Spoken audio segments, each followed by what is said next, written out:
사람은 나이를 먹을수록 인간관계를 더 잘하게 될 것 같지만 실제로는 반대인 경우가 많습니다. 젊을 때는 실수해도 다시 벌어 만회할 시간이 있고 마음도 회복이 빠릅니다. 하지만 중년을 지나 노년에 가까워질수록 한 번 마음이 다치면 오래갑니다. 더 무서운 것은 마음이 다친 이유를 정확히 모르겠는데도 속이 서늘해지고 사람을 만나는 일이 점점 피곤해진다는 점입니다. 내가 예민해졌나, 내가 까다로워졌나, 그렇게 스스로를 탓하다가 결국 사람을 싫어하는 사람이 되어버리기도 합니다. 저는 그 길이 참 아깝다고 생각합니다. 여러분이 나쁜 사람이어서가 아닙니다. 여러분이 못나서도 아닙니다. 오히려 반대입니다. 여러분은 사람을 믿을 줄 알았고 적을 귀하게 여겼고 베풀면 관계가 더 깊어진다고 믿어온 분들입니다. 그런데 세상에는 그 믿음을 선함으로 받는 사람이 있고 그 믿음을 빈틈으로 읽는 사람도 있습니다. 겉으로는 웃고 마른 곱고 태도는 공손한데 이상하게 만난 뒤에는 마음이 불편해지는 사람이 있죠. 그 불편함은 단순한 기분이 아닙니다. 그것은 여러분의 마음이 보내는 경고입니다. 이 사람은 너를 존중하지 않는다. 이 사람은 내 선의를 이용한다. 그렇게 말해주는 신호입니다. 저는 오래 살면서 참 다양한 사람을 만나보았습니다. 학교에서, 사회에서, 모임에서, 때로는 아주 가까운 자리에서 말입니다. 그중 가장 피하기 어려운 사람이 있습니다. 대놓고 못되게 구는 사람은 오히려 쉽습니다. 그런 사람은 누구나 경계하니까요. 그런데 문제는 착한 척하는 사람입니다. 겉은 부드러운데 속은 날카롭습니다. 말은 따뜻한데 마음은 차갑습니다. 그리고 그 차가움이 가장 위험한 이유는 여러분이 화를 내기도 어렵게 만들기 때문입니다. 여러분이 불편해해도 내가 뭘 잘못했어 라는 얼굴로 서 있고 여러분이 상처받아도 난 너를 위해 말했을 뿐이야 라고 말합니다. 그러면 결국 여러분이 죄인이 됩니다. 예민한 사람 되고 속 좁은 사람이 됩니다. 그래서 대부분의 사람은 참습니다. 웃습니다. 넘어갑니다. 그리고 집에 돌아와 가슴이 답답해져 잠을 설칩니다. 여러분 탓이 아닙니다. 그건 상대가 교묘하기 때문입니다. 저는 인간관계에서 가장 중요한 능력이 눈치가 아니라 분별이라고 생각합니다. 눈치는 상대의 기분을 맞추는 기술이고 분별은 내 마음을 지키는 지혜입니다. 노후에 필요한 것은 눈치가 아닙니다. 분별입니다. 이제는 누군가의 기분을 맞추기 위해 내 마음을 희생할 나이가 아닙니다. 여러분이 남은 인생을 더 평안하게 살고 싶다면 사람을 더 많이 붙잡으려 하기보다 사람을 더 정확히 알아보는 힘을 키워야 합니다. 제가 오늘 여러분께 드리고 싶은 이야기는 단순합니다. 겉으로 착해 보여도 속이 교활한 사람은 분명 존재한다는 사실입니다. 그리고 그런 사람의 특징은 크게 다르지 않습니다. 몇 가지 유형으로 반복됩니다. 여러분이 그 유형을 알아차리는 순간 그동안 이해되지 않던 행동들이 퍼즐처럼 맞춰질 것입니다.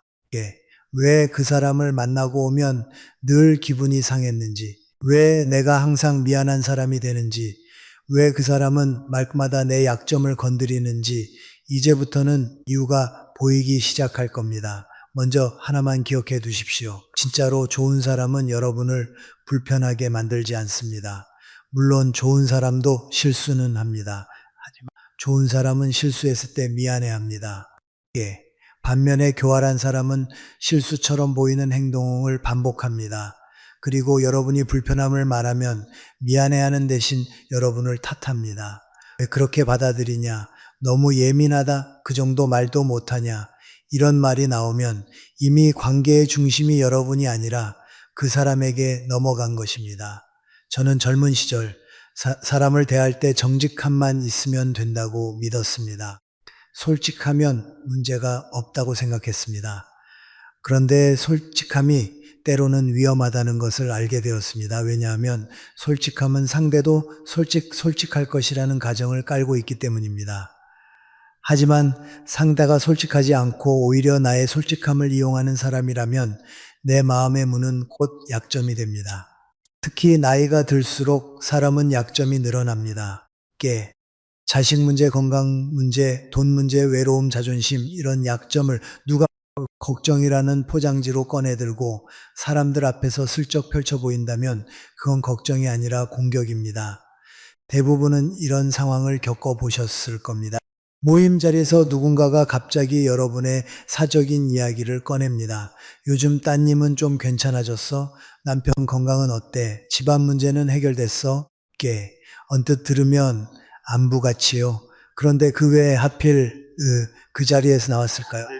왜 하필 여러분을 위한 것이 아니라 그 사람이 분위기를 지배와 그 한 단계 아래로 내려놓기 위한 장치일 수 있습니다. 그 자리에서 여러분이 화를 내면 여러분이 이상한 사람이 됩니다. 그래서 대부분은 웃으며 괜찮아 라고 말할게. 하지만 마음은 이미 찢겼습니다. 집으로 돌아와 혼자 분노하고 혼자 수치심을 삼킵니다. 그리고 다음 날이면 또 그 사람에게 어제 말은 너무해서 라고 말하지 못합니다. 관계가 깨질까봐 모임에서 소문날까봐 결국 교활한 사람만 편해집니다. 저는 이런 일을 볼 때마다 마음이 아픕니다. 특히 성실하게 살아온 분들이 남에게 피해주기 싫어하며 살아온 분들이 이런 사람에게 당합니다. 이유는 간단합니다. 여러분은 사람은 다 비슷하다고 생각하기 때문입니다.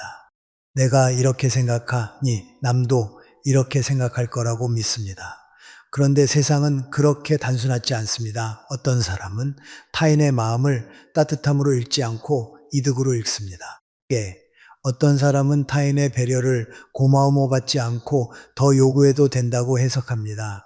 그런 사람을 오래 곁에 두면 여러분의 삶은 조금씩 말라갑니다.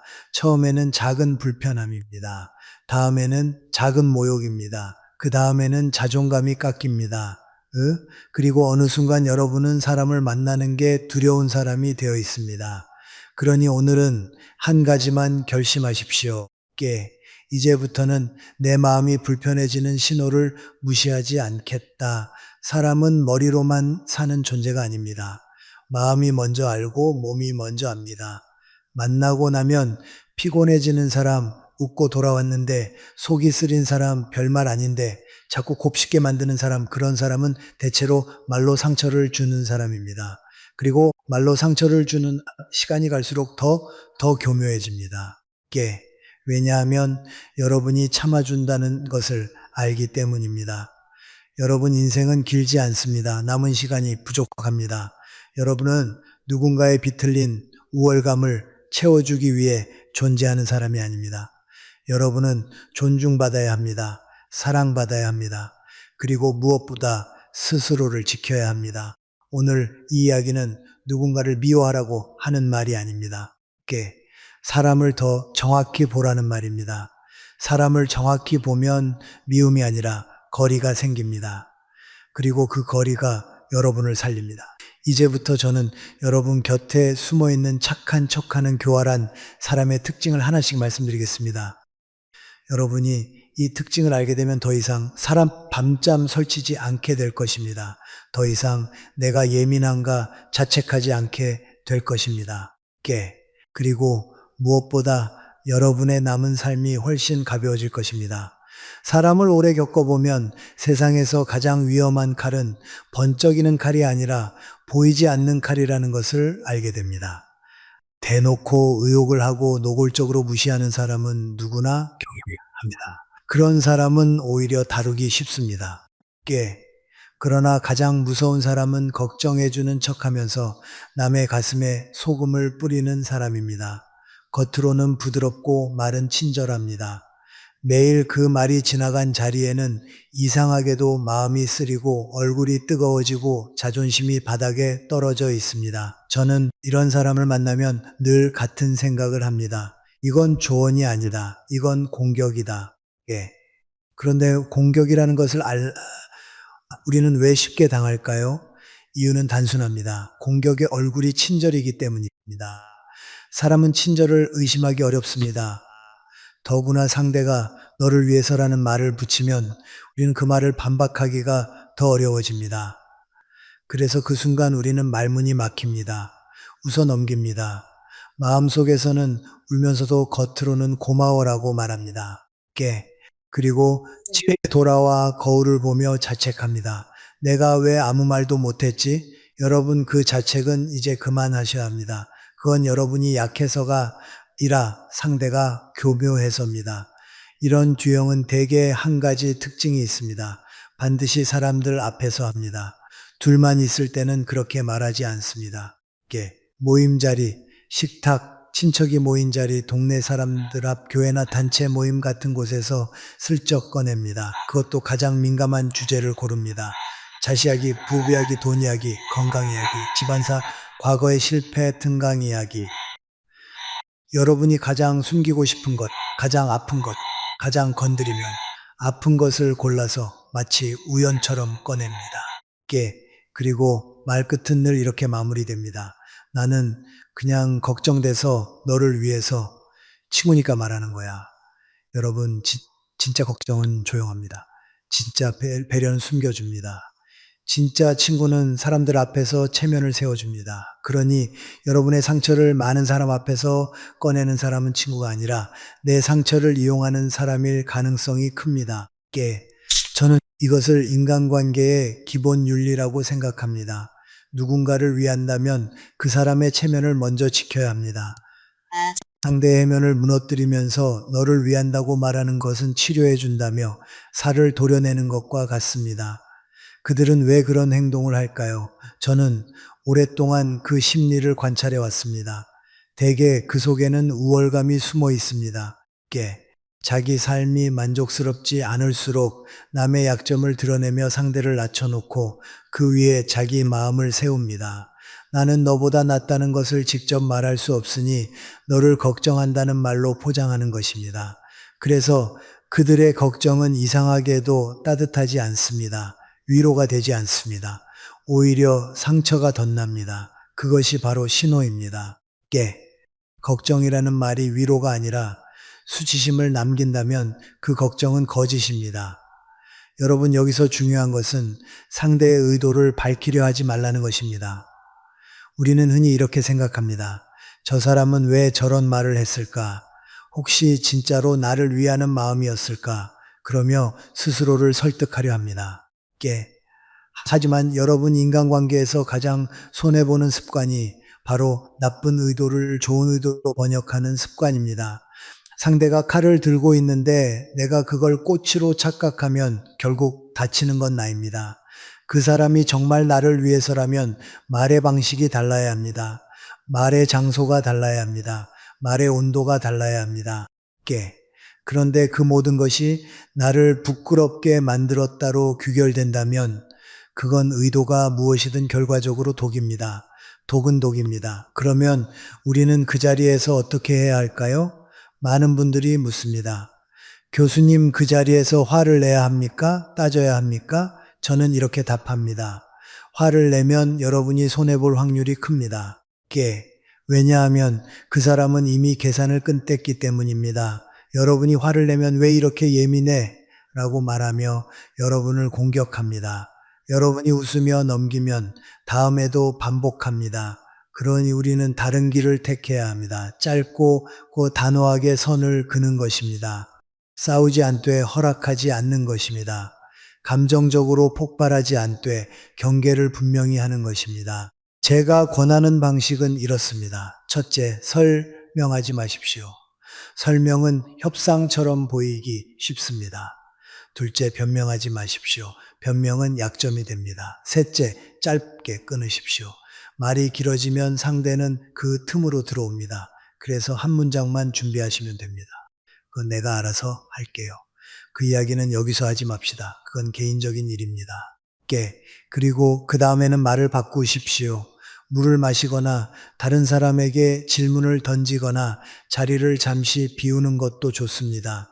중요한 것은 여기까지라는 선을 상대가 분명히 느끼게 하는 것입니다. 여러분의 삶을 설명할 의무는 여러분에게 없습니다. 특히 여러분을 남들 앞에서 평가하게 두을 의무는 더더욱 없습니다. 여러분, 저는 나이가 들수록 말의 힘을 더 크게 느낍니다. 말은 사람을 살리기도 하지만 말은 사람을 병들게도 합니다. 특히 친절한 말이라는 옷을 입은 독은 더욱 치명적입니다. 왜냐하면 우리는 그 독을 독으로 여기지 않고 삼켜버리기 때문입니다. 그러고 나서 밤에 혼자 봐합니다. 그러나 지금부터는 달라져야 합니다. 마음이 아픈 말은 아무리 포장이 예뻐도 먹지 마십시오. 또 하나 기억 것이 있습니다. 이런 사람들은 여러분의 반응을 보고 더 강해집니다. 여러분이 한 번이라도 그렇지 뭐 하고 넘어가면 그들은 이 사람은 이런 말에 반응하지 못한다는 데이터를 얻습니다. 그리고 다음에는 더 깊은 곳을 건드립니다. 그래서 여러분이 처음 경계를 세우는 순간이 가장 중요합니다. 처음이 어렵지 한번 경계를 세우면 그 다음부터는 훨씬 편해집니다. 인간관계도 습관입니다. 상대도 습관이 있고 여러분도 습관이 있습니다. 여러분이 늘 참는 습관을 버리고 경계를 세우는 습관을 들이면 관계의 주도권이 돌아옵니다. 여러분, 우리는 착한 사람이 되는 것과 만만한 사람이 되는 것을 구분해야 합니다. 착한 사람은 따뜻하지만 만만한 사람은 경계가 없습니다. 착한 사람은 남을 배려하지만 만만한 사람은 자신을 버립니다. 저는 여러분이 더 이상 자신을 버리며 살지 않았으면 합니다. 특히 노년에는 마음의 평안이 곧 건강입니다. 마음이 무너진데 몸이 먼저 무너집니다. 그러니 여러분의 마음을 건드리는 사람에게 괜찮은 척하지 마십시오. 괜찮지 않다면 괜찮지 않다고 말할 권리가 있습니다. 단 싸우는 방식이 아니라 경계하는 방식으로 말하는 것입니다. 저는 이런 말을 자주 합니다. 인생 후반에는 사람을 늘리는 것이 아니라 사람을 정리하는 것이 지혜다. 정리는 미움이 아닙니다. 정리는 생존입니다. 정리는 존엄입니다. 드니 존엄을 지키기 시작하면 이상하게도 사람들은 여러분을 함부로 대하지 못합니다. 반대로 여러분이 늘 웃으며 참으면 사람들은 여러분을 안전한 표적으로 착각합니다. 그러니 오늘부터 연습하십시오. 걱정이라는 이름으로 상처를 주는 말이 나오면 웃지 마십시오. 길게 설명하지 마십시오. 짧게 단호하게 조용히 선을 긋고 여러분의 하루를 지키십시오. 여러분의 인생은 누군가에게 비틀린 우월감을 채워주는 연료가 아닙니다. 여러분은 귀한 분입니다. 그리고 귀한 사람은 귀하게 대해야 합니다. 지금 그 연습을 시작하시면 됩니다. 인간관계에서 가장 힘든 순간은 누군가가 나를 공개적으로 욕했을 때가 아닙니다. 오히려 더 고통스러운 순간은 내 앞에서는 환하게 웃으며 칭찬을 쏟아놓던 사람이 내 뒤에서는 전혀 다른 말을 하고 있었다는 사실을 알게 될 때입니다. 그때 마음은 두 겹으로 무너집니다. 하나는 배신감이고 다른 하나는 자책입니다. 내가 사람 보는 눈이 없었나? 내가 너무 쉽게 믿었나? 여러분, 그 자책부터 내려놓으셔야 합니다. 왜냐하면 그런 사람들은 처음부터 그렇게 살아왔기 때문입니다. 여러분이 특별히 부족해서 당한 것이 아니라 그들이 특별히 교묘해서 그런 것입니다. 이런 유형의 사람은 겉으로는 매우 친절합니다. 말도 부드럽고 태도도 공손합니다. 무엇보다 칭찬에 능합니다. 칭찬은 원래 듣기 좋은 말입니다. 우리는 칭찬을 들으면 마음이 풀어집니다. 경계가 내려갑니다. 그래서 사람은 칭찬 앞에서 약해집니다. 그런데 교활한 사람은 그 점을 정확히 압니다. 그래서 그들은 칭찬을 진심이 아니라 기술로 씁니다. 여러분이 안심하고 마음을 열고 심지어 그 사람을 감싸도록 만드는 장치로 칭찬을 사용합니다. 그리고 뒤에서는 완전히 다른 얼굴로 다른 말을 합니다. 여기서 중요한 것은 그들이 뒤에서 하는 말이 꼭 노골적인 욕이 아니라는 것입니다. 더 위험한 것은 그럴듯한 포장입니다. 좋은 사람이긴 한데 괜찮은 분인데 조금 나도 좋아하지만 가끔은 이런 식의 말로 시작해서 여러분의 이미지를 조금씩 깎아내립니다. 한 번에 무너뜨리지 않습니다. 조금씩 사람들의 인식을 바꿉니다.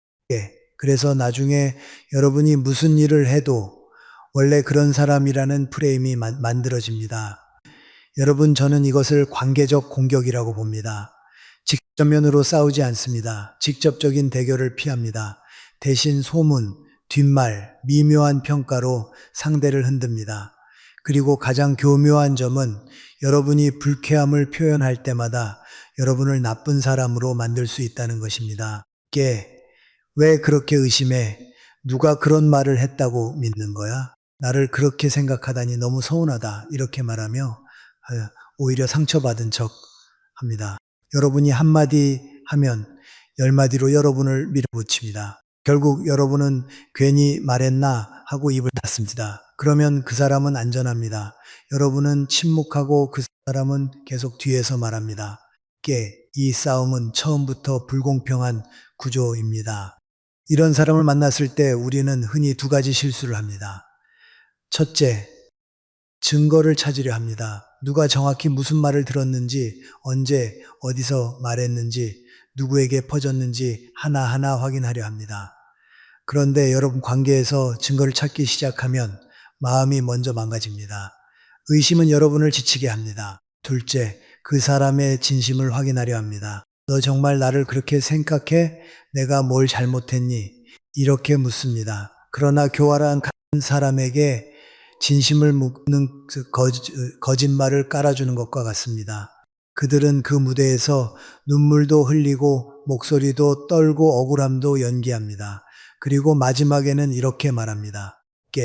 우리 사이를 이간질하려는 사람이 있어. 그러면 여러분은 또 흔들립니다. 혹시 내가 오해했나? 결국 여러분은 다시 그 사람을 맺어줍니다. 그리고 그 사람은 한 번 더 여러분을 안전하게 이용할 수 있습니다. 여러분, 제가 오래 살면서 얻은 결론이 하나 있습니다. 인간관계에서 진심이 중요한 것만큼이나 패턴이 중요합니다. 진심은 말로 확인하기 어렵습니다. 그러나 패턴은 행동으로 드러납니다. 그 사람이 진짜 여러분을 존중한다면 최소한 두 가지는 합니다. 하나, 여러분이 없는 자리에서 여러분을 지킵니다. 둘, 여러분의 마음이 불편해졌을 때 사과합니다. 이 두 가지가 없다면 그 사람은 여러분을 소중히 여기는 사람이 아닐 확률이 높습니다. 특히 여러분이 따졌을 때 미안하다가 아니라 왜 그렇게 받아들이냐가 먼저 나오면 이미 방향이 정해진 것입니다. 그렇다면 우리는 어떻게 해야 할까요? 저는 여러분께 세 단계를 권합니다. 인간관계에서 가장 어리석은 복수는 같은 방식으로 상대를 공격하는 것입니다. 그러면 여러분이 그 사람과 같은 사람이 되어버립니다. 여러분은 그럴 필요가 없습니다. 여러분은 더 품격 있게 살아야 합니다. 품격은 목소리를 높이는 것이 아니라 관계의 문을 조용히 닫는 것입니다. 칭찬을 과하게 하는지 보십시오. 진짜 칭찬은 자연스럽습니다. 그러나 과도한 칭찬은 종 목적이 있습니다. 여러분을 올려 세우는 것 같지만 사실은 여러분을 관리하려는 것입니다. 그 사람이 다른 사람들과 있을 때 여러분을 어떻게 말하는지 보십시오. 여러분이 없는 자리에서 여러분의 이름이 나오면 그 사람은 어떤 표정을 짓는지, 어떤 말을 붙이는지 조심스럽게 들을 필요가 있습니다. 물론 일부러 엿듣거나 추적하라는 말이 아닙니다. 다만 이상한 냄새가 나면 그 냄새를 무시하지 말라는 것입니다. 두 번째는 거리두기입니다. 여러분이 이 사람과 대화를 할 때 마음을 열지 마십시오. 중요한 개인사, 약점, 가족 이야기, 돈 이야기, 건강 이야기 같은 것은 최대한 줄이십시오. 교활한 사람은 여러분의 약점을 데이터처럼 모읍니다. 그리고 그 데이터를 다른 사람에게 흘려서 여러분을 흔듭니다. 그러니 여러분은 말수를 줄이는 것만으로도 큰 방어가 됩니다. 특히 우리 사이에 비밀이 어디 있느냐는 말에 속지 마십시오. 비밀이 없어야 할 사이가 아니라 비밀을 지켜줄 사람이 필요한 것입니다. 세 번째는 정리입니다. 정리는 극단적인 절교만을 뜻하지 않습니다. 연락 빈도를 줄이고 만남을 줄이고 깊이를 정리합니다. 여러분의 인생 후반에는 관계의 양보다 질이 중요합니다. 저는 노년의 행복은 결국 세 가지로 결정된다고 합니다. 건강, 돈, 그리고 사람, 그런데 사람은 많을수록 좋은 것이 아닙니다. 좋은 사람일수록 좋은 것입니다. 여러분의 에너지는 한정되어 있습니다. 그 한정된 에너지를 여러분을 깎아내리는 사람에게 쓰면 안 됩니다. 여러분, 다산 정량용 선생의 말 중에 제가 오래 기억하는 뜻이 있습니다. 겉으로 칼을 품은 사람을 멀리하라는 경계입니다. 저는 그 말이 단지 일사훈계가 아니라 오늘을 사는 우리에게도 그대로 적용된다고 생각합니다. 인간은 시대가 바뀌어도 크게 달라지지 않습니다. 교활한 사람은 언제나 존재했고 앞으로도 존재할 것입니다. 중요한 것은 여러분이 그 존재를 인정하고 그에게 내 마음의 열쇠를 주지 않는 것입니다. 여러분, 이런 사람 때문에 마음이 상했을 때 절대 스스로를 낮추지 마십시오. 내가 바보였나 자책하지 마십시오. 오히려 여러분이 따뜻한 사람이었기 때문입니다. 문제는 따뜻함이 아니라 따뜻함에 경계를 더하지 못한 것입니다. 오늘부터는 따뜻함 위에 경계를 얹으십시오. 그러면 여러분의 따뜻함은 더 이상 이용당하지 않고 오히려 존중받는 힘이 됩니다. 인간관계는 결국 내가 누구와 함께 있을 때 내가 더 나은 사람이 되는가로 판단, 어떤 사람과 함께 있으면 마음이 편해지고 말이 곱게 나오고 삶이 단단해집니다. 반대로 어떤 사람과 함께 있으면 자꾸 남의 시선을 의식하게 되고 설명하게 되고 집에 와서 후회하게 됩니다. 그 사람이 바로 여러분의 삶을 갉아먹는 사람일 가능성이 큽니다. 그럴 때는 미련 없이 조용히 거리 두십시오. 그것이 노년의 지혜입니다. 그리고 여러분이 스스로를 지키는 품격입니다. 나이가 들수록 인간관계에서 가장 서늘한 순간이 있습니다. 그것은 누군가가 나를 노골적으로 미워할 때가 아닙니다. 내가 어려워졌을 때, 내가 아팠을 때, 내가 힘을 잃었을 때 그 사람이 아무 일도 없었다는 듯이 조용히 사라지는 순간입니다. 그때 우리는 비로소 깨닫습니다. 이 사람은 나를 좋아한 것이 아니라 내가 가진 것을 좋아했구나. 이 깨달음은 참 늦게 옵니다. 왜냐하면 그 사람은 늘 가까운 척 했기 때문입니다. 형님, 언니, 선생님 하며 정을 붙이고 웃으며 함께 밥을 먹고 내 이야기에 고개를 끄덕이던 사람이었기 때문입니다. 저는 젊을 때는 사람을 많이 아는 것이 힘이라고 생각했습니다.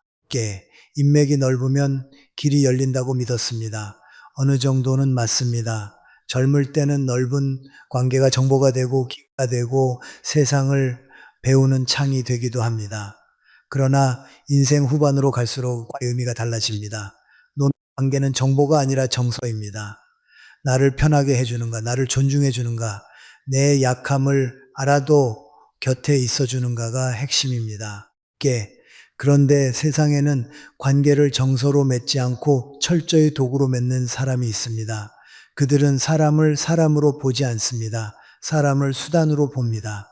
그 수단이 더 이상 쓸모가 없다고 판단되는 순간 그들은 망설임 없이 떠납니다. 이런 사람을 우리는 흔히 계산적인 사람이라고 부릅니다. 하지만 계산적이라는 말로는 부족합니다. 그들은 마음이 없는 것이 아니라 마음을 이익을 위해 사용하는 사람입니다. 웃음도 계산이고 친절도 계산이고 눈물도 계산입니다. 여러분이 힘이 있을 때는 세상에서 가장 다정한 사람처럼 굴다가 여러분의 힘이 빠지면 가장 차가운 사람처럼 변합니다. 그렇다고 그들이 대놓고 나쁘게 말하느냐? 아닙니다. 더 교묘합니다. 요즘 너무 바빠서 몸이 안 좋아서 자연스럽게 거리를 두고 결국 연락 자체를 끊어버립니다. 남는 것은 여러분의 허무 한뿐입니다. 여러분, 여기서 중요한 것은 그 사람이 왜 그랬는가를 끝까지 파헤치지 않는 것입니다. 우리는 왜 자꾸 이유를 묻고 싶어질까요? 왜냐하면 우리가 관계를 정으로 생각했기 때문입니다. 정으로 시작한 관계는 정으로 끝나야 한다고 믿기 때문입니다. 그러나 도구적 관계는 정으로 끝나지 않습니다. 그 관계는 처음부터 계약처럼 시작된 것입니다. 다만 여러분만 그 계약서를 보지 못했을 뿐입니다. 여러분은 마음을 주었고 그들은 이익을 계산했습니다. 그래서 여러분이 그 이유를 찾으려 하면 할수록 더 괴로워집니다. 이유를 찾아도 마음이 풀리지 않습니다. 왜냐하면 그 이유는 결국 하나이기 때문입니다. 당신이 더 이상 나에게 이익이 되지 않는다. 저는 이런 사람을 볼 때마다 한 가지 질문을 던집니다. 이 사람은 내가 잘 될 때 나에게 다가왔는가? 아니면 내가 힘들 때도 나에게 남아 있었는가? 이것이 관계를 판별하는 가장 정확한 기준입니다. 여러분의 인생에서 진짜 사람은 여러분이 잘 될 때 박수치기만 하는 사람이 아닙니다. 여러분이 무너질 때도 조용히 곁에 있는 사람입니다. 그런데 계산적인 사람은 반대입니다. 여러분이 잘 될 때는 너무 가깝습니다. 그러나 여러분이 무너질 때는 너무 큽니다. 그 거리는 마음의 거리가 아니라 이익의 거리입니다. 이런 유형은 특히 노년기에 더 자주 드러납니다. 왜냐하면 노년에는 변화가 많기 때문입니다. 은퇴, 건강, 경제력, 자녀의 독립, 사회적 역할의 감소, 젊을 때는 여러분의 사회적 기능이 강합니다. 그래서 누군가가 여러분 곁에 머무는 이유가 다양해 보입니다. 그러나 은퇴 후에는 기능이 줄어들고 관계의 본질이 더 선명해집니다. 그때 비로소 누가 나를 사랑했는지가 아니라 누가 나를 이용했는지가 드러납니다. 여러분이 아픈 덕분에, 여러분이 힘이 빠진 덕분에 오히려 사람을 분별할 기회를 얻는 것입니다. 저는 이것을 비극으로만 지혜입니다. 지혜입니다. 그러면 우리는 어떻게 해야 할까요? 저는 여러분께 4가지를 말씀드리고 싶습니다. 먼저 기준입니다. 기준은 간단합니다. 내가 힘들 때 연락하는가 이것만 보셔도 됩니다. 여러분이 아프다고 했을 때 그 사람이 진심으로 한 번이라도 물었는지 보십시오. 괜찮아? 라는 말이 아니라 무엇이 필요해? 라는 나오는지 보십시오. 계산적인 사람은 안부를 묻는 척은 할 수 있습니다. 그러나 시간을 내고 몸을 움직이고 손을 내미는 것은 어렵습니다. 왜냐하면 그들은 그것을 비용으로 보기 때문입니다. 이익이 없는 비용은 지불하지 않습니다. 그래서 여러분이 힘들 때 드러납니다. 둘째 검증이며 주는 것입니다. 우리는 흔히 착한 마음으로 사람을 돕습니다. 누군가가 형님 덕분입니다. 언니가 있어서 삽니다. 선생님이 제 은인입니다. 라고 하면 마음이 약해집니다. 그래서 더 줍니다. 더 챙깁니다. 그런데 여러분 진짜 감사하는 사람은 반복해서 은혜를 팔지 않습니다. 진짜 감사는 조용하고 오래 갑니다. 그러나 계산적인 사람은 감사도 도구입니다. 당신이 없으면 나는 안 된다 하는 말을 반복하는 이유는 여러분이 계속 주게 만들기 위해서입니다. 그래서 여러분은 어느 순간 스스로에게 물어야 합니다. 이 사람은 내가 준 것에 대해 무엇으로든 책임을 졌는가? 책임이란 돈만이 아닙니다. 태도, 예의, 관계의 균형입니다. 늘 받기만 하는 사람은 관계를 사랑하는 것이 아니라 관계를 소비하는 것입니다. 셋째 떠나는 사람을 붙잡지 마십시오. 이것이 가장 어렵습니다. 특히 여러분이 정이 많은 분이라면 더 어렵습니다. 내가 뭘 잘못했나, 내가 더 잘해줬어야 했나 하는 생각이 듭니다. 하지만 떠나는 사람은 여러분의 잘못 때문에 떠난 것이 아닙니다. 그 사람은 애초에 여러분의 사람이 아니었습니다. 여러분의 인생의 끝까지 남을 사람은 여러분이 잘해주지 않아도 남습니다. 반대로 여러분이 아무리 잘해줘도 떠날 사람은 떠납니다. 그 차이는 여러분의 노력에 있는 것이 아니라 그 사람의 본성에 있습니다. 붙잡는 순간 여러분은 관계의 주도권을 내어줍니다. 넷째 남은 사람을 귀하게 여기되 가벼운 관계의 유혹을 경계하십시오. 외로움이 찾아오면 우리는 다시 넓은 인맥을 만들고 싶어집니다. 그러나 노년에 필요한 것은 많은 사람이 아니라 깊은 사람입니다. 깊은 관계는 시간이 필요하고 진심이 필요합니다. 반면 가벼운 관계는 쉽게 늘어나지만 쉽게 사라집니다. 그리고 그 가벼움 속에는 계산적인 사람이 숨어 있기 쉽습니다. 여러분의 외로움을 먹이로 삼기 때문입니다. 여러분, 저는 인생 후반의 관계에서 가장 중요한 덕목이 단호함이라고 생각합니다. 단호함은 차가움이 아닙니다. 단호함은 자신을 지키는 따뜻함입니다. 많은 사람을 사랑하지만 이용당하지는 않겠다 이 선언이 필요. 그 선언을 하지 못하면 여러분은 계속 똑같은 사람들에게 똑같은 상처를 받습니다. 인생 후반에는 상처를 회복할 시간이 부족합니다. 그래서 상처를 예방하는 지혜가 더 중요합니다. 말씀드립니다. 누군가가 여러분에게서 멀어졌다면 스포만 하지 마십시오. 그것은 여러분이 실패했다는 증거가 아니라 여러분이 진짜와 가짜를 구분하게 되었다는 증거일 수 있습니다. 관계가 줄어드는 것은 빈자리가 아닙니다. 그 빈자리는 앞으로 여러분을 사랑해 줄 사람, 그리고 여러분 자신이 들어올 자리입니다. 여러분은 이제부터라도 사람의 숫자보다 사람의 진심을 선택하셔야 합니다. 그것이 품격 있는 노년입니다. 그리고 여러분이 누려야 할 평안입니다. 인간관계에서 상처를 주는 말은 대개 두 종류입니다. 하나는 노골적인 모욕이고 다른 하나는 칭찬처럼 들리지만 마음을 찌르는 말입니다. 전자는 누구나 알아차립니다. 그래서 피하거나 맞서거나 할 수 있습니다. 그러나 후자는 참 어렵습니다. 겉으로는 좋은 뜻으로 한 말이라고 말하니 내가 불쾌함을 표현하면 오히려 내가 예민한 사람이 되는 것 같기 때문입니다. 그래서 많은 분들이 집에 돌아와 혼자 곱씹습니다. 그 말이 칭찬이었나 욕이었나. 그런데 여러분 그 순간부터 독이 퍼지기 시작합니다. 말의 독은 상대가 뱉는 순간보다 내가 혼자 되새김질하는 순간에 더 깊이 스며듭니다. 저는 나이가 들수록 말의 온도에 민감해졌습니다. 젊을 때는 말이 좀 거칠어도 마음만 진짜면 된다고 생각했습니다. 그러나 오래 살아보니 마음이 진짜라면 말이 그렇게 되지 않습니다. 마음이 따뜻하면 말도 따뜻해집니다. 마음이 존중이면 말도 존중이 됩니다. 그러니 말이 여러분을 찌른다면 그 말은 대개 우연이 아닙니다. 그것은 그 사람의 마음이 흘러나온 결과입니다. 단지 그 마음을 예쁘게 포장했을 뿐입니다. 오늘 제가 여러분께 말씀드리고 싶은 유형은 바로 이런 사람입니다. 칭찬을 빌려 가시를 꽂는 사람. 저는 이것을 가시 달린 칭찬이라고 부릅니다. 말은 칭찬인데 구성은 모욕입니다. 겉은 사탕인데 속은 쓴약입니다. 그리고 그 쓴약은 여러분의 자존심을 조금씩 갈아먹습니다. 예를 들면 이런 식입니다. 오심 예쁘네요. 정주름이 하나도 안 보이네. 얼굴이 밝아졌네요. 요즘 살이 좀 붙었는데도 티가 안 나요. 젊어 보이시네요. 그래도 나이는 못 속이더라고요. 여러분 이런 말은 듣는 순간 웃어야 할지 표쳐야 할지 난처합니다. 그런데 그 난처함이 바로 그들의 목적입니다. 여러분이 불편해하면 난 칭찬하는 건데 라고 빠져나갈 구멍이 생기고 여러분이 웃어 넘기면 이 사람은 시용으로 건드려도 된다는 신호를 얻습니다. 이기는 게임을 하는 것입니다.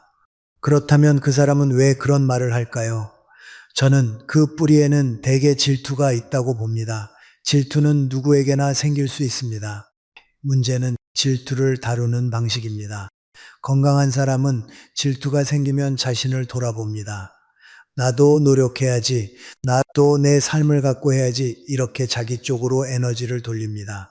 그러나 교활한 사람은 반대로 합니다. 질투가 생기면 상대를 낮춰서 질투의 고통을 덜어내려 합니다. 그런데 대놓고 깎아내리면 자신이 나쁜 사람이 되니 그 칭찬을 빌려 공격합니다. 그래서 그들의 말은 항상 두 겹입니다. 겉으로는 좋다인데 속으로는 너도 별거 아니다입니다. 여러분 이런 말을 들었을 때 가장 위험한 반응은 무엇일까요? 바로 해석하려는 마음입니다. 저 말이 무슨 뜻이지? 나를 깎아내리려는 건가? 내가 과민한가? 이렇게 해석하려고 애쓰는 순간 여러분은 그 사람의 말 안에서 살게 됩니다. 그 말이 여러분의 하루를 차지하고 여러분의 밤을 차지하고 결국 여러분의 삶을 차지합니다. 저는 이것이 가장 억울하다고 생각합니다. 여러분의 귀한 시간과 마음을 그런 말 하나에 빼앗겨서는 안 됩니다. 그러면 어떻게 해야 합니까? 저는 여러분께 가장 우아한 대응을 권합니다. 우아함은 상대를 이기는 것이 아니라 상대의 독을 내 몸에 들이지 않는 것입니다. 즉, 그 말의 가시를 뽑으려 하지 말고 그 말의 껍데기만 취한 것입니다. 여러분이 그 가시를 뽑으려 들면 이미 손이 찔립니다. 하지만 껍데기만 취하면 가시는 허공에 남습니다. 예를 들어 누군가가 주름이 안 보여서 다행이네요 라고 말하면 여러분은 이렇게 답할 수 있습니다. 오늘 옷이 마음에 들어요. 덕분에 기분이 좋아요. 누군가가 살이 좀 붙었는데도 티가 안 나요? 라고 말하면 맞아요. 예, 건강하게 지내려 라고 말하면 됩니다. 여러분, 이것은 속뜻을 인정하지 않는 기술입니다. 상대는 여러분이 상처받기를 기대했는데 여러분은 상처받지 않습니다. 그러면 그 사람은 힘을 잃습니다. 왜냐하면 그들의 공격은 여러분의 반응을 먹고 자라기 때문입니다. 반응이 없으면 공격은 공중에서 떨어집니다. 그러나 여기서 한 가지 더 중요한 것이 있습니다. 이런 대응은 말로만 끝나면 안 됩니다. 거리가 함께 있어야 합니다. 가시 달린 칭찬을 반복하는 사람은 대개 한 번으로 끝나지 않습니다. 그들은 계속해서 여러분의 자존감을 긁습니다. 특히 여러분이 잘 되는 순간, 빛나는 순간, 기분 좋은 순간에 더 기분 좋은 왜냐하면 그 순간이 그들에게는 견디긴 순간이기 때문입니다. 그래서 여러분이 기분 좋은 날, 새 옷을 입고 나간 날, 좋은 소식을 전한 날, 그들은 꼭 한마디씩 찬물을 끼얹습니다. 좋다로 시작하지만 끝은 조심해 나의 무리야. 그래도로 끝납니다. 이 패턴이 반복된다면 여러분은 그 사람을 좋은 사람으로 착각하면 안 됩니다. 저는 이런 사람을 만날 때 마음속으로 이렇게 정리합니다. 이 사람은 내 기쁨을 함께 기뻐하는 사람이 아니라 내 기쁨을 견디지 못하는 사람. 그 차이를 아는 중요합니다. 기쁨을 나눌 수 없는 사람과는 깊은 관계를 만들 수 없습니다. 노년의 관계에서 중요한 것은 함께 웃어주는 사람입니다. 함께 울어주는 것도 중요하지만 함께 웃어주는 것은 더 어렵습니다. 함께 웃어주지 못하는 사람은 결국 여러분의 행복을 방해합니다. 그것은 여러분의 잘못이 아니라 그 사람의 결핍입니다. 여러분, 여기서 또 한 가지 실수를 하지 마십시오.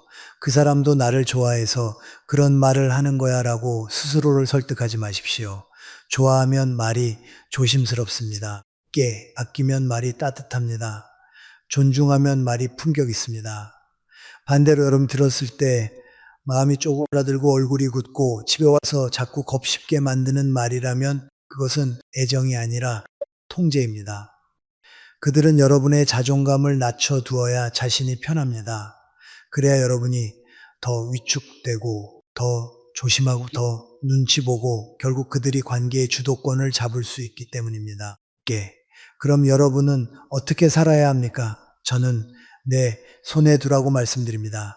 남의 말에 내 자존감이 흔들리면 인생은 늘 불안합니다.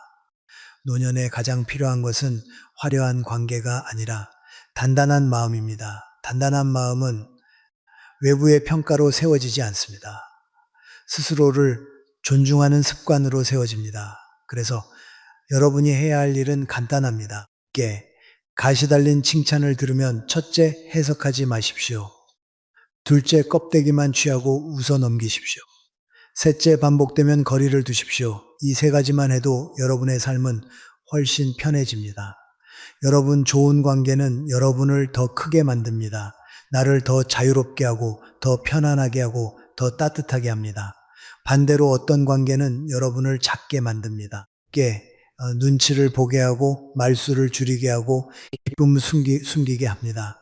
여러분이 기쁨을 숨기게 만드는 사람은 여러분의 사람이 아닙니다. 그 사람을 미워할 필요는 없습니다. 다만 가까이 둘 필요가 없습니다. 노년의 지혜는 미움이 아니라 정리입니다. 그리고 그 정리는 여러분을 살립니다. 오늘부터 한번 연습해 보십시오. 누군가가 칭찬처럼 말하며 가시를 꽂으면 여러분은 속으로 이렇게 말하십시오. 나는 이 말에 독을 먹지 않는다. 그리고 입으로는 이렇게 말하십시오. 고마워요. 덕분에 기분 좋아요. 그리고 마음으로는 한 발 물러서십시오. 여러분의 마음은 여러분의 집입니다. 아무나 들어와 어지럽힐 수 없게 하십시오. 그 집을 지키는 사람이 여러분입니다. 인간관계에서 가장 피곤한 사람은 화를 잘 내는 사람이 아닙니다. 오히려 더 지치게 만드는 사람은 늘 약한 척하며 늘 불쌍한 척하며 늘 나는 피해자라는 얼굴로 다가오는 사람입니다. 그런 사람을 만나면 우리는 마음이 먼저 흔들립니다. 내가 도와줘야 하나? 내가 모른 척하면 너무 냉정한가?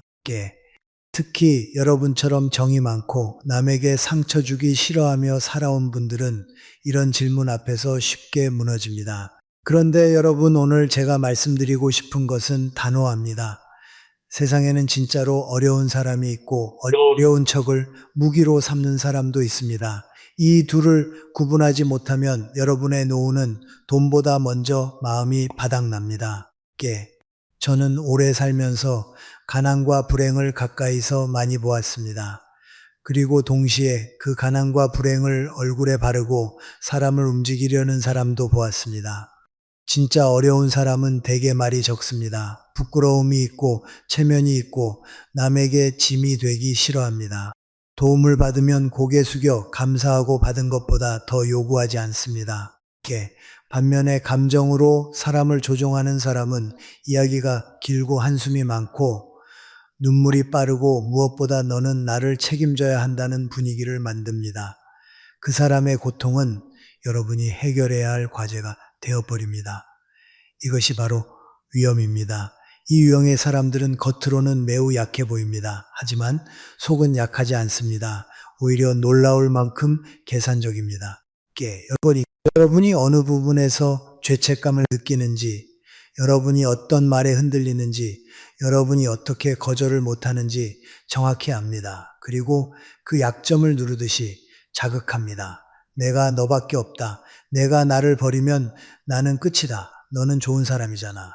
여러분, 이런 말은 칭찬이 아닙니다. 이것은 사슬입니다. 여러분의 발목을 묶어놓는 말입니다. 그 말이 반복될수록 여러분은 점점 더 도망칠 수 없는 사람이다. 그리고 결국 여러분은 그 사람의 감정 창고가 됩니다. 그 사람은 여러분에게 와서 한숨을 쏟고 불평을 쏟고 요구를 쏟고 돌아가서는 아무렇지도 않게 살고 여러분만 남아서 피곤해집니다. 저는 이런 사람을 피해자 코스프레라고 부르고 싶습니다. 코스프레라는 말이 거칠게 들릴 수 있지만 현실에서는 그만큼 정확한 표현이 없습니다. 그들은 실제로는 스스로를 피해자라고 믿기도 합니다. 그래서 더 복잡합니다.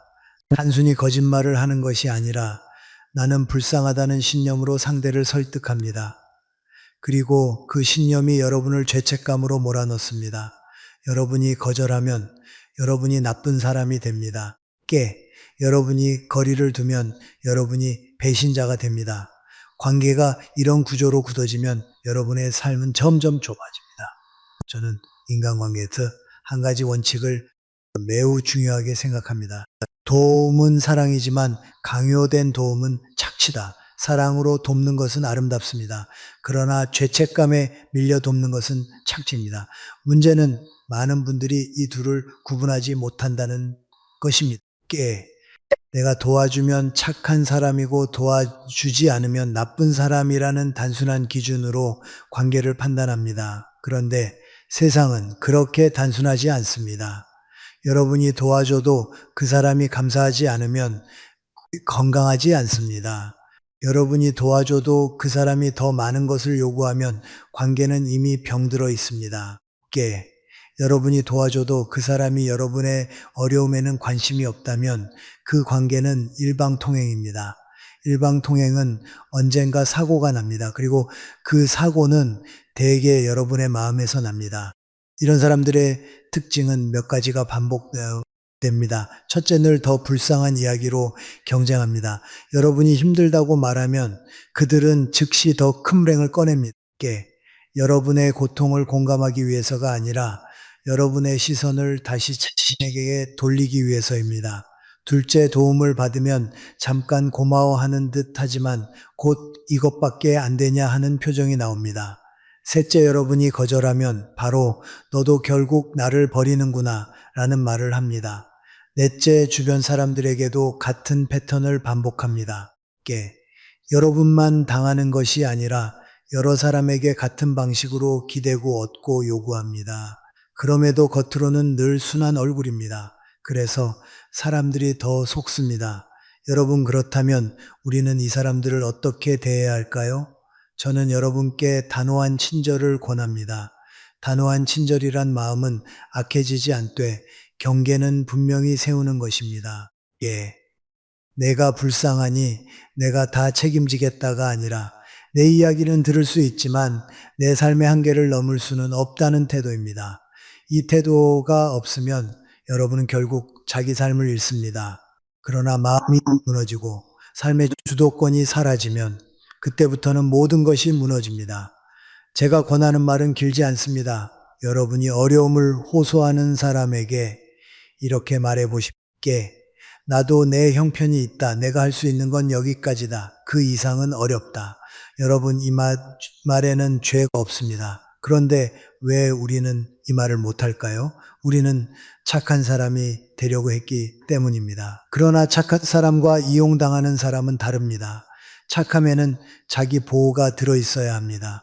자기 보호가 없는 착함은 자기 포기입니다. 그리고 자기 포기는 결국 원망으로 바뀝니다. 내가 이렇게까지 해줬는데 라는 원망이 생기면 여러분의 마음은 더럽혀집니다. 그러니 원망이 생기기 전에 경계를 세우는 것이 더 건강한 길입니다. 또 하나 중요한 것이 있습니다. 이런 사람들은 감정을 무기로 삼습니다. 울고 한숨 쉬고 불행을 과장하고 때로는 아픈 척합니다. 그 감정에 휘말리면 여러분은 판단력을 잃습니다. 그래서 여러분이 해야 할 일은 감정을 따라가지 않는 것입니다. 감정에 반응하지 말고 얼마가 필요해? 언제까지? 어떤 방법이 있어? 이렇게 구체적으로 물으면 감정 사기꾼은 불편해합니다. 왜냐하면 그들은 구체성보다 분위기로 사람을 움직이기 때문입니다. 구체성이 들어오면 그들의 연기가 무너집니다. 여러분, 저는 노년의 인간관계에서 가장 귀한 능력이 거절이라고 생각합니다.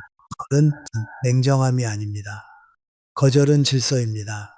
내 삶의 질서를 지키는 행위입니다. 내가 지킬 수 있는 선을 지키는 것이고 그것은 결국 상대를 위해서도 좋은 일입니다. 왜냐하면 여러분이 끝없이 베풀면 상대는 점점 더 요구하는 사람이 되기 때문입니다.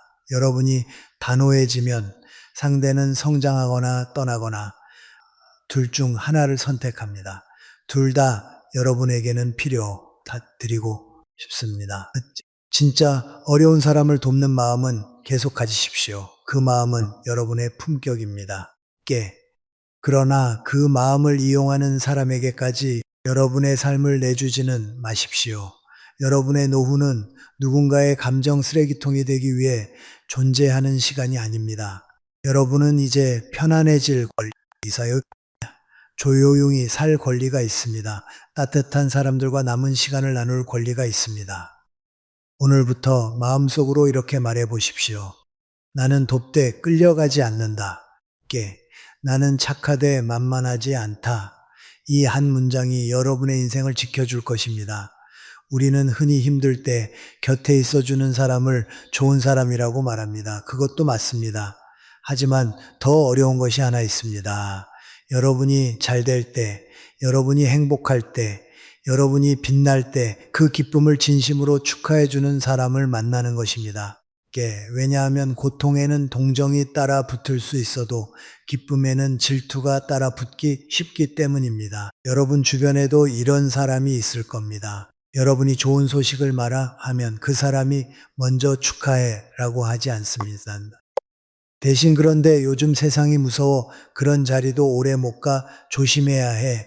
몸 상한다 나이 생각해야지 같은 말부터 나옵니다.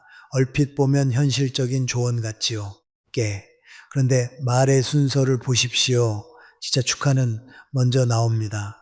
정말 잘됐다, 수고했다, 기쁘겠다 이런 말이 먼저 나오고 조언은 그 다음입니다. 그러나 질투가 섞인 사람은 순서가 반대입니다.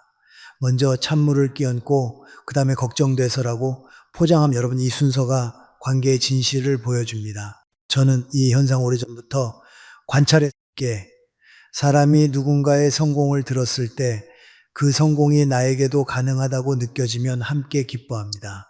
하지만 그 성공이 내가 가질 수 없는 것처럼 느껴지면 마음속에서 열등감이 올라옵니다. 열등감이 올라오면 그것을 처리하는 방식이 갈립니다. 성숙한 사람은 그 감정을 자신의 성장으로 바꿉니다. 나도 더 노력해야지, 나도 내 삶을 잘 가꿔야지, 이렇게 자신에게로 돌립니다. 그러나 미성숙한 사람은 그 감정을 견디지 못하고 상대의 기쁨을 깎아내려 마음의 균형을 맞춥니다. 그때 나오는 말이 바로 하지만입니다. 하지만 조심해. 하지만 그게 다는 아니야. 하지만 요즘은 여러분 하지만은 때로 지혜가 될 수 있지만 반복되면 독이 됩니다. 특히 기쁜 순간마다 하지만이 나온다면 그 관계는 여러분의 행복을 말라가게 합니다. 이런 사람의 특징은 또 하나 있습니다. 여러분이 힘든 일을 겪을 때는 오히려 반응이 빠릅니다. 위로도 잘하고 전화도 잘하고 옆에 있어주는 척도 합니다. 그래서 착각합니다. 그래도 이 사람 좋은 사람이야. 그런데 여러분이 회복하고 다시 듣기 시작하면 그때부터 그 사람의 표정이 달라집니다. 말이 줄고 태도가 미묘해지고 축하가 사라집니다. 여러분, 이것이 바로 위험한 신호입니다. 그 사람은 여러분을 사랑하는 것이 아니라 여러분이 힘들 때에 우위에서 안심하는 사람일 수 있습니다. 여러분이 힘들면 자신이 상대적으로 위에 있다고 편안해집니다. 반대로 여러분이 잘 되면 자신이 아래로 내려간 느낌이 들어 불편해집니다. 그래서 여러분의 행복을 견디지 못합니다. 저는 이런 관계를 오래 유지하면 사람의 마음이 어떻게 되는지 봐왔습니다. 사람은 점점 기쁜 일을 말하지 않게 됩니다. 좋은 소식을 숨깁니다. 자식이 잘 됐어도 말하지 않고, 여행을 다녀와도 말하지 않고, 건강이 좋아져도 말하지 않습니다. 왜냐하면 말하는 순간 상대가 찬물을 끼얹을 것을 알기 때문입니다. 여러분, 이것은 너무 억울한 일입니다. 기쁨은 나누면 커지는 것인데 기쁨을 숨기게 만드는 관계는 여러분의 인생을 축소시킵니다. 그리고 그 축소는 결국 자존감의 축소로 이어집니다. 내가 행복해도 되는가? 내가 잘 돼도 되는가? 이런 질문을 하게 되면 이미 마음의 중심이 흔들린 것입니다. 그렇다면 우리는 어떻게 해야 할까요? 저는 여러분께 첫 반응을 보라고 말씀드립니다. 축하입니까? 걱정입니까? 기쁨입니까? 비교입니까? 응원입니까? 평가입니까? 진짜 친구는 첫 반응에서 따뜻함이 나옵니다. 가짜 친구는 첫 반응에서 괴산이 나옵니다. 이것을 습관처럼 관찰하면 여러분은 사람 때문에 덜 다칩니다. 두 번째로 여러분이 해야 할 것은 기쁨을 지키는 기술입니다. 기쁨을 지키는 기술은 거창한 것이 아닙니다. 기쁜 일을 말할 사람을 선택하는 것입니다. 모든 기쁨을 모든 사람에게 말하지 마십시오. 특히 여러분의 기쁨을 매번 불편해하는 사람에게는 기쁨을 맡기지 마십시오. 기쁨은 귀한 것입니다. 귀한 것은 아무에나 보여주면 도둑이 생깁니다. 기쁨도 그렇습니다. 여러분이 한 해 동안 애써서 얻은 작은 행복을 누군가의 질투 때문에 더럽힐 필요가 없습니다. 세 번째로 찬물을 끼얹는 말이 나왔을 때의 대응입니다. 저는 짧게 방향을 잡으십시오. 그래도 난 기뻐, 이 한 문장이 중요합니다. 상대가 조심해, 별거 아니야, 나중에 어떻게 될지 몰라 라고 말하면 여러분은 이렇게 말하면 됩니다. 그래도 지금은 기뻐, 고마워. 그리고 대화를 다른 쪽으로 돌리십시오. 여러분이 그 찬물에 대해 해명하기 시작하면 상대는 더 깊이 들어옵니다. 기쁨을 지키는 핵심은 설명하지 않는 것입니다. 행복은 증명할 필요가 없습니다. 행복은 그냥 누리는 것입니다. 여러분, 질투가 강한 사람들은 종종 현실적인 사람의 가면을 씁니다. 난 널 위해서야, 내가 경험이 있어서 말하는 거야. 세상은 그렇게 만만하지 않아. 이런 말로 여러분의 기쁨을 누르려 합니다. 세상은 만만하지 않습니다. 저도 그 사실 누구보다도 압니다. 하지만 세상이 만만하 않다고 해서 기쁨까지 만만하게 만들 필요는 없습니다. 인생이 어렵기 때문에 우리는 더더욱 기쁨을 소중히 해야 합니다. 기쁨을 깎아내리는 말은 여러분을 위한 조언이 아니라 그 사람의 불편함을 해소하는 말일 가능성이 큽니다. 저는 여러분께 한 가지 질문을 드리고 싶습니다. 내가 웃을 때 그 사람도 함께 웃는가, 이것만으로도 많은 관계가 정리됩니다. 함께 웃지 못하는 사람은 결국 함께 울 때도 오래 못 갑니다. 왜냐하면 관계는 결국 마음과 마음의 교류인데, 마음이 기쁨에서 막히면 언젠가는 슬픔에서도 막히기 때문입니다. 진짜 관계는 기쁨과 슬픔이 함께 흐르는 관계입니다. 한쪽만 흐르는 관계는 오래 유지되지 않습니다. 그리고 여러분, 질투하는 사람을 바꾸려고 애쓰지 마십시오. 질투는 설득으로 없어지지 않습니다. 질투는 그 사람의 내면의 문제입니다. 여러분이 아무리 조심해도, 여러분이 아무리 낮춰도, 여러분이 일부러 행복하지 않은 척해도 그 사람은 결국 다른 방식으로 불편해합니다. 왜냐하면 그 불편함은 여러분이 만든 것이 아니라 그 사람 안에 있는 결핍이 만든 것이기 때문입니다. 그러니 여러분은 그 문제를 해결하려 하지 말고 그 문제로부터 거리를 두십시오. 지혜입니다. 말씀드립니다. 여러분의 남은 인생은 남의 불편함을 달래주는 시간 아닙니다. 여러분은 이제 편안해져야 합니다. 여러분은 이제 기쁨을 숨기지 않아도 됩니다. 여러분이 잘 되면 잘 된 대로, 웃으면 웃는 대로 소박한 행복을 누릴 권리가 있습니다. 그 권리를 빼앗는 사람은 아무리 오래 알았어도 여러분의 사람이 아니면 미워하지 않아도 됩니다. 다만 가까이 두지 않으면 됩니다. 관계의 품격은 미움이 아니라 선택에서 나옵니다. 여러분을 축하해주는 사람과 더 가까워지십시오. 여러분의 행복을 불편해하는 사람과는 조용히 멀어지십시오. 그러면 여러분의 마음은 다시 밝아질 것입니다. 그리고 그 밝음이 여러분의 노후를 지켜줄 것입니다. 인생의 후반부로 갈수록 우리는 한 가지를 더 절실히 깨닫게 됩니다. 사람을 많이 아는 것이 행복을 보장하지 않는다는 사실입니다. 오히려 사람을 많이 알수록 마음이 더 복잡해지고 약속이 늘어나고 신경 쓸 일이 많아지고 피곤해집니다. 젊을 때는 그 피곤함을 성공을 거공이라고 생각할 수 있습니다. 하지만 노년에는 다릅니다. 노년의 시간은 회복보다 소모가 빠릅니다. 그러니 이제는 관계를 늘리는 방식이 아니라 관계를 가꾸는 방식으로 살아야 합니다. 저는 이것을 인생의 정원 가꾸기라고 부르고 싶습니다. 정원은 그냥 두면 잡초가 자랍니다. 좋은 꽃을 심어도 잡초가 먼저 자라서 꽃의 영양분을 빼앗습니다. 인간 관계도 같습니다. 아무나 드리고 아무나 붙잡고 아무나 받아들이면 결국 내 마음의 영양분은 잡초 같은 관계에 먼저 빨립니다. 그리고 정작 중요한 사람에게 쓸 힘이 남지 않습니다. 그러니 여러분, 늦었다고 생각하지 마십시오. 잡초를 뽑아야 합니다. 이것은 차가운 결심이 아니라 살아남기 위한 지혜입니다. 많은 분들이 관계를 정리하려 하면 두려워합니다.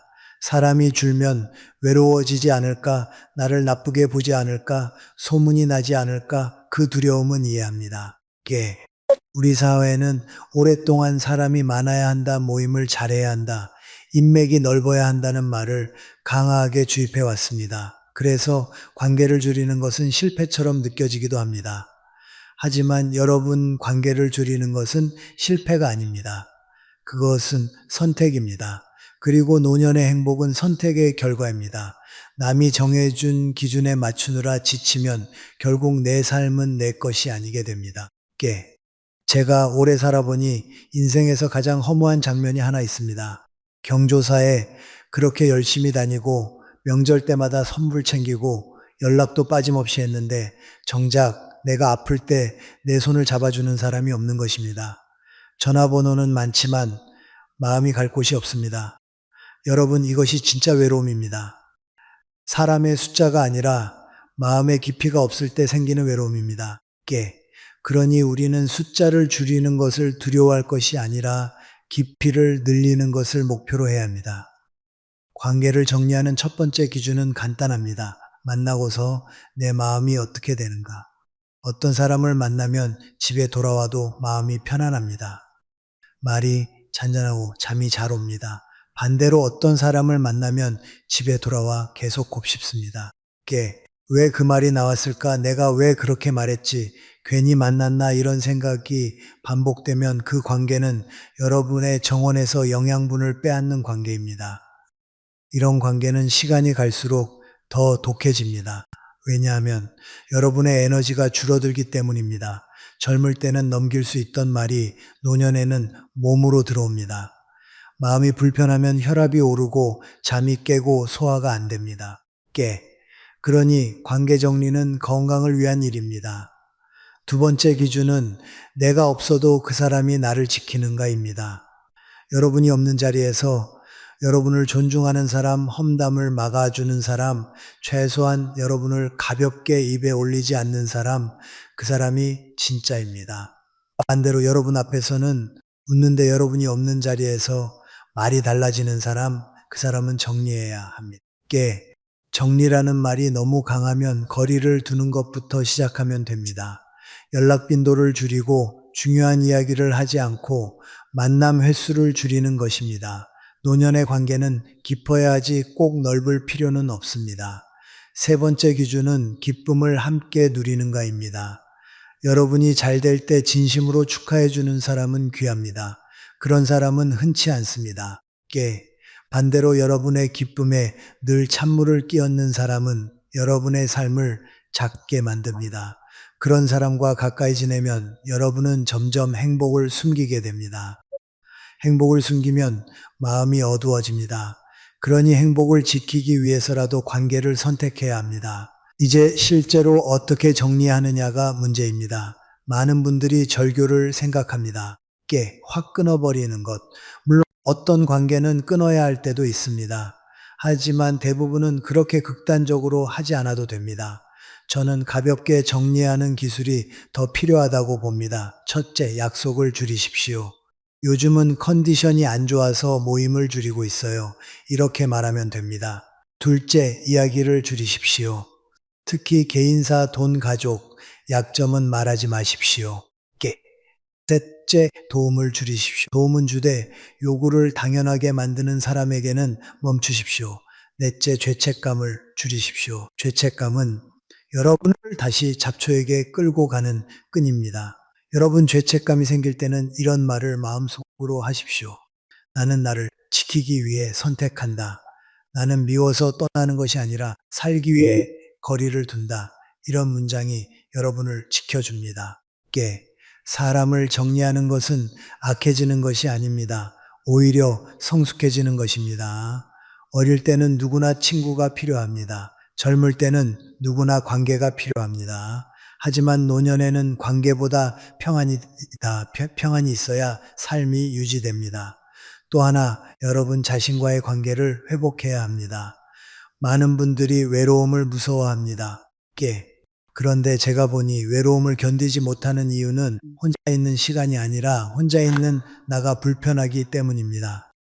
우리가 자신과 친구가 되지 못하면 사람을 붙잡아도 외롭습니다. 반대로 자신과 친구가 되면 사람이 조금 줄어도 외롭지 않습니다.